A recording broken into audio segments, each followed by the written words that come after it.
I get it.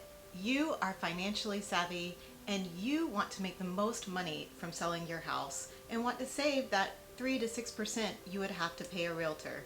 Well, today I am going to give you all of the steps that you need to know how to successfully sell your house as a FSBO, for sale by owner. Hey y'all, it's Christy on the Crystal Coast, and welcome. If you'd like to know more about retiring, relocating, or just relaxing on the Crystal Coast, then this is the channel for you. Make sure you hit that subscribe button, click the thumbs up, and ring that bell so you'll never miss a video. Today we're going to talk about FSBOs, and most importantly, I'm going to give you the 5 steps to successfully sell your house by owner. Now you're going to want to stick around until the end because I have some very specific North Carolina laws and regulations that you will need to know if you want to sell your home yourself. Now before we get started, I am going to start off with a few cons on doing a for sale by owner. I know, that is not why you clicked on this video. You just want to get to those steps. But I want to make sure you have all of the information you need before you make this decision. So let's go over a few reasons why you might not want to sell it by yourself. First, most FSBOs sell for 6% less than properties that are put on the market by a realtor. And those for sale by owners tend to stay on the market a little bit longer, making them more unappealing to the market that's out there. And lastly, FSBOs are more likely to fall out of contract once you've accepted an offer, meaning you have to start the process all over again. But you're here to learn how to successfully sell your home.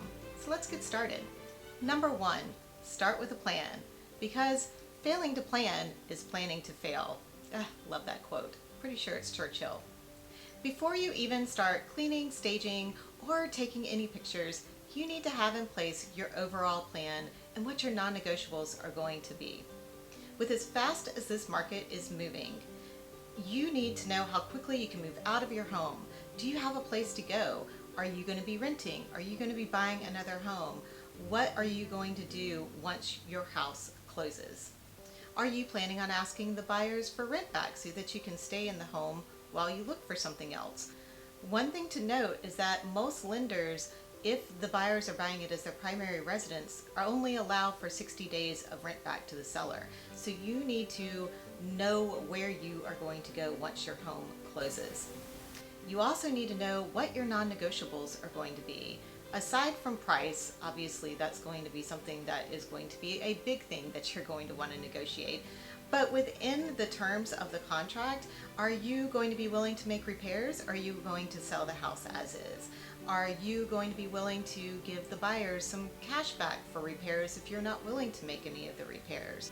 Are you willing to take on buyer contingencies, such as the buyer needing to sell their house before they can purchase your house? What type of loans will you consider taking? There are some loan products out there that can be a little more challenging. Their appraisal times can take longer, or they can have stricter appraisals. Some of them might require the seller to pay some of the buyer's closing costs, and you need to know that and decide whether that's something you're willing to take on or not. You need to know exactly what you want and don't want so that you know what to look for on those offers as they start coming in once your home is on the market. Number 2, come up with a sales price. Now, when an agent is putting together a comparable market analysis, which is what we do before we list a home for sale, we pull all of the homes that have sold over the past 3 to 6 months, preferably 3 to 4 months, especially as fast as this market is moving. We look at the houses that are in the neighborhood that have similar square footage, go to a similar school district, similar bedrooms and bathrooms, and we pull all of those properties together, and then we compare the quality of that property to the property that we're going to be putting on the market. So say one house is a fixer, but the house that you're going to list has already been all fixed up. So you would take into consideration what you needed to do to adjust the price for the home that you're getting ready to list. As a homeowner, unfortunately, you do not have access to the multiple listing service in order to pull that information as easily. So something that you could do is go to Zillow and look again for properties that have sold in your neighborhood in the past 3 to 4 months and that are similar size, similar bedrooms, etc., all the things I just said, and try to pull together your own market analysis. Now you want to make sure when you go to Zillow you are not looking at the Zestimates. Unfortunately, Zillow's algorithm that puts together the Zestimates isn't really capable of taking on looking at the quality of the properties that it's doing the comparables to come up with that Zestimate. So unfortunately, a lot of times those are pretty inaccurate. You want to look at true sales prices for the properties that you are comparing to. Another option is to pay for an appraisal and have the appraiser come out and give you his valuation of the home.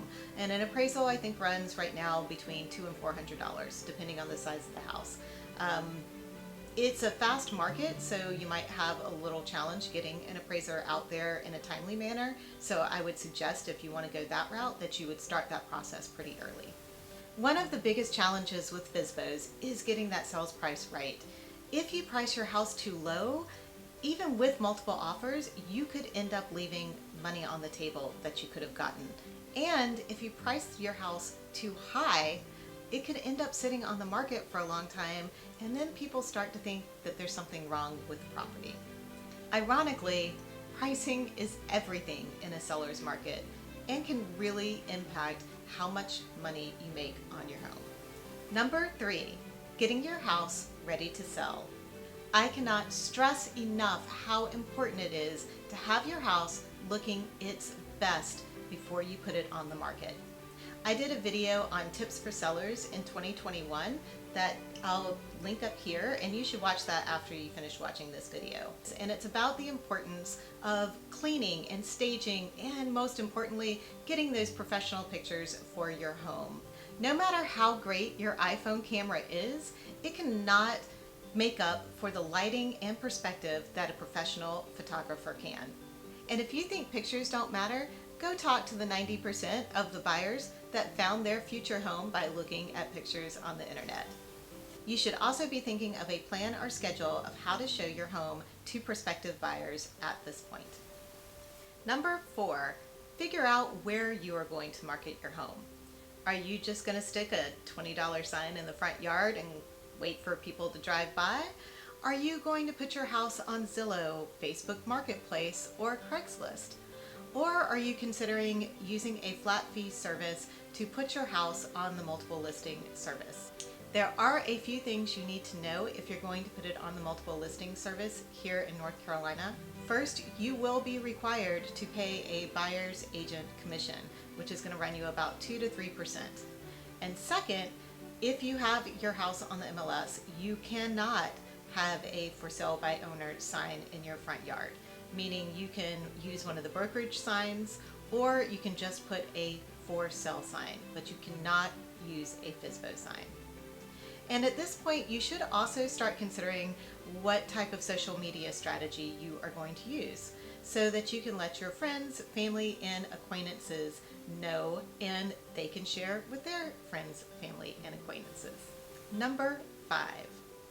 Lastly, unless you are an attorney or a real estate agent, you should get some professional advice. You're going to be dealing with lengthy contracts that once you sign, you are obligated to. And you don't want to make the mistake of accidentally agreeing to pay for all of the buyer's closing cost, or perhaps agreeing to a 90-day close if that's not what you intended. You need to make sure, no matter what verbal agreements are made, that you read through all of the contracts to make sure you know what you are signing. A few additional things you need to know about selling your home in North Carolina are the disclosures. You will have to provide the buyers with a residential property disclosure statement, a flood zone statement, a lead-based paint disclosure, and a mineral, oil, and gas rights disclosure. Now, you should be able to find these by doing a simple Google search, but if you end up working with a buyer's agent because you put your home on the MLS, they will probably provide them to you. Thanks for hanging in there till the end. Let me know in the comments below if you learned anything new from this video. I wish you great success in selling your home however you decide to do that, and I look forward to seeing you in the next video.